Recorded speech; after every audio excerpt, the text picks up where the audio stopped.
Segundou.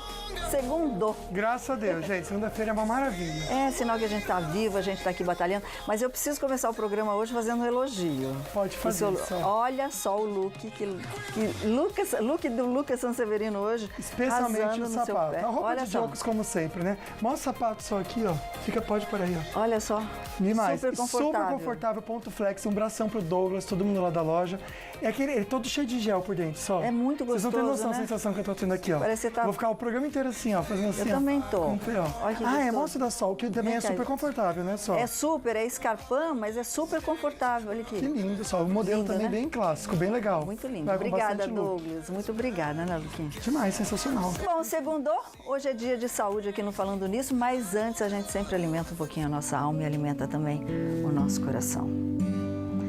Pega para o começo da semana, não desista, não dê ouvidos ao que falam por aí, escute apenas a voz de Deus aqui no seu coração, que você vai vencer.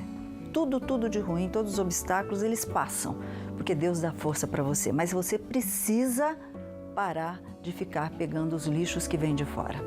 Esse é o nosso toque de hoje. Zóio Verde, o que tem no programa? Sol, arqueólogos em Israel acreditam ter encontrado o local de nascimento de São Pedro e governo finaliza detalhes para anunciar nesta semana quem poderá sacar o dinheiro do FGTS e do PIS/PASEP.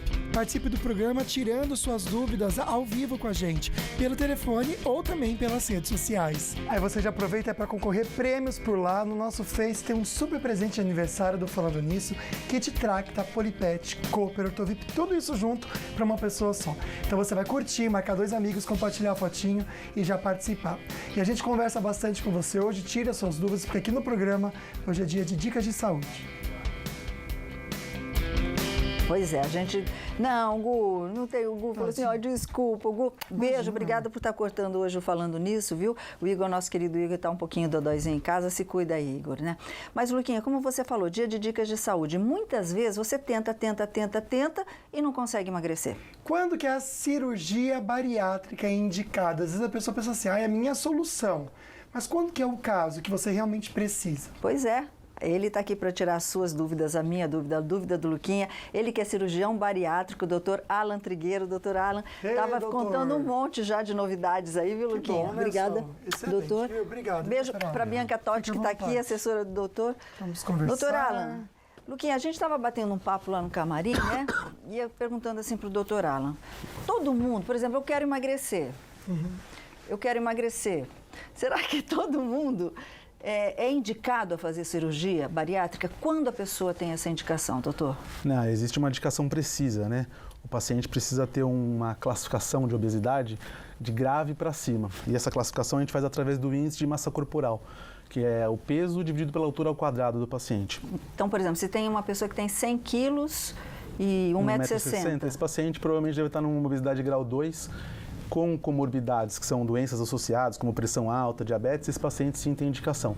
Abaixo desse nível de obesidade, sem indicação. Ok, tá vendo? A gente sabe de todos os cuidados, riscos também, a gente até falou sobre isso, mas é notório para quem faz só a melhora de bem-estar, que nem a Regiane Ponciano, ela disse que até há 7 meses ela operou, foi operada, pode colocar para mim, Gustavo, por favor. E o melhor tempo da vida dela está vivenciando agora. Ou seja, 7 meses após a cirurgia, fez até com você, viu, doutor? Sim. E ela comenta aí, de 7 meses depois de operada, ela está vivendo o melhor tempo da vida.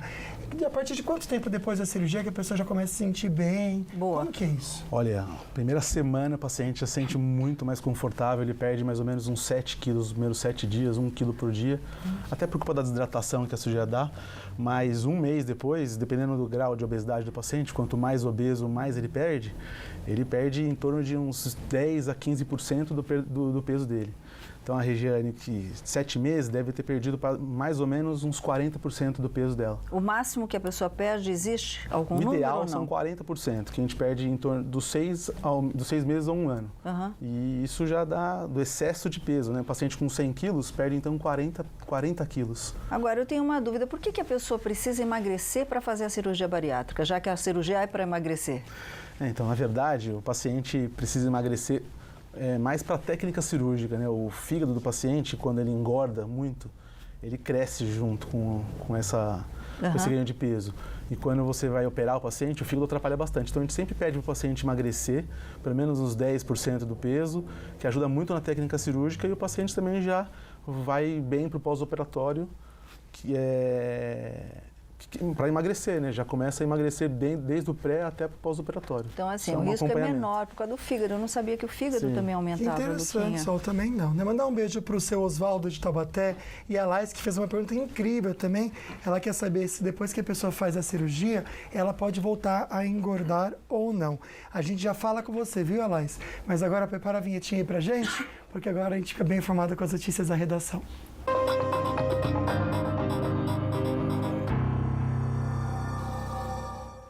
E o ministro da Casa Civil, Onyx Lorenzoni, confirmou que o anúncio da nova liberação de saques do FGTS está previsto para essa semana, para a próxima quinta-feira.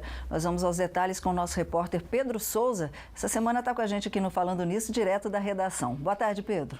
Boa tarde, Sol, Lucas e aos amigos do Falando Nisso. A expectativa é de que seja permitida a retirada de 35% do valor guardado para quem tem até R$5 mil e 10% para quem tem mais de R$10 mil. A reportagem é de Carolina Vilela. As regras ainda não foram divulgadas, mas muita gente já faz planos de como usar o dinheiro do FGTS. Pagar uma dívida seria uma boa opção. Como era algo que eu não estou esperando, né? Então é melhor usar esse dinheiro para investir em alguma coisa. Amanhã mesmo sacaria, com certeza. Os trabalhadores devem conhecer as regras para o saque de parte do Fundo de Garantia até quinta-feira. Junto com a liberação do PIS/PASEP, o governo pretende injetar 63 bilhões de reais na economia e espera que todo esse dinheiro circulando no mercado incentive o consumo, estimule a produção e, com isso, gere empregos. Pelo menos duas propostas são estudadas pela equipe econômica. Uma prevê a liberação de contas ativas e inativas do FGTS, mas o acesso ao saldo seria feito apenas no mês do aniversário do trabalhador. Há ainda a possibilidade de limitar os saques com um teto de até R$3 mil. A outra proposta autorizaria somente a liberação de contas inativas, como aconteceu no governo Michel Temer há 2 anos. O ex-diretor do Banco Central, Carlos Eduardo de Freitas, defende a medida e acrescenta que é preciso modernizar o fundo e fazer os recursos girarem. Daria mais estímulo às pessoas vão começar a querer ver o seu saldo na FGTS, vou poder sacar daqui a 1 ano, daqui a 6 meses. Ele cria moeda, ele cria liquidez para aí toda a economia funcionar. Pois é, gira assim, né, Pedro?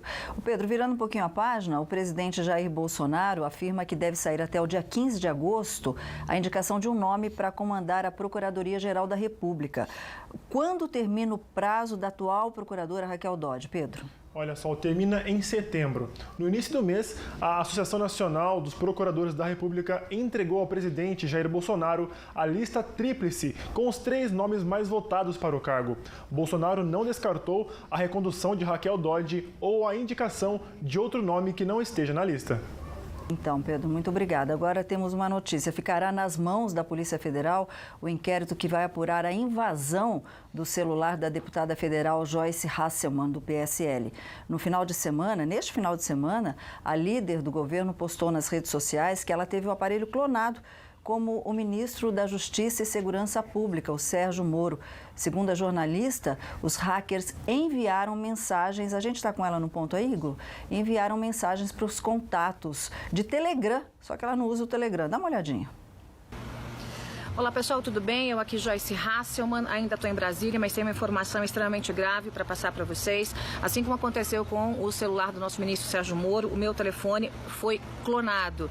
Foi invadido, foi clonado e há bandidos farsantes encaminhando mensagens em meu nome através do Telegram, minha gente. Eu descobri isso, tive a certeza disso, depois que esses farsantes procuraram via Telegram, um Telegram que eu não uso há muito tempo, desde a época da campanha, procuraram um jornalista bastante conhecido no Brasil, jornalista chamado Lauro Jardim, e de madrugada eu chego em casa e é uma ligação do Lauro Jardim no meu telefone. Eu achei extremamente estranho, né? Uma ligação de madrugada.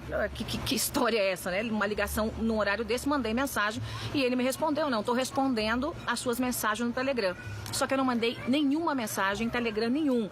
Logo, na sequência, você vai ver aqui ligações do meu telefone para o meu telefone. Pois é.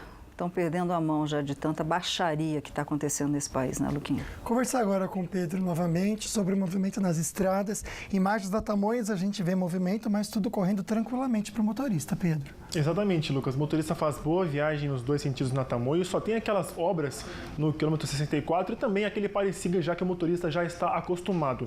Na Dutra, o motorista tem lentidão somente em Guararema, sentido Rio de Janeiro, onde acontecem ali obras. Então o motorista fica atento, pois só flui pela faixa da esquerda. No sentido São Paulo, o motorista faz boa viagem. Perfeito, obrigado, viu, Pedro? Bora conversar então, vou até pedir então para o nosso Gustavo soltar a previsão do tempo. Eu já dou boas notícias para vocês. Sem chuva, a temperatura é mais tranquila também, não tão frio, não tão quente. Em Campos do Jordão agora à tarde, máxima de 17 graus, tempo estável por lá. O mesmo aqui no Vale, em Jacareí, máxima de 24. Lorena e Taubaté, as máximas chegam a 25 graus. Já no litoral, Ilhabela, máxima de 26, o mesmo em Ubatuba, sem previsão de chuva. O mesmo acontece a semana toda aqui em São José, máximas não variam aí de 24 a 26 graus. E arqueólogos acreditam ter descoberto em Israel o local de nascimento de São Pedro, considerado o primeiro Papa da Igreja. E hoje aqui no programa também dia de dicas com o Dr. Sorriso. Você sabe qual é uma das doenças de maior incidência na humanidade? A cárie. Daqui a pouco eu vou estar falando sobre essa doença e como prevenir no programa Falando Nisso.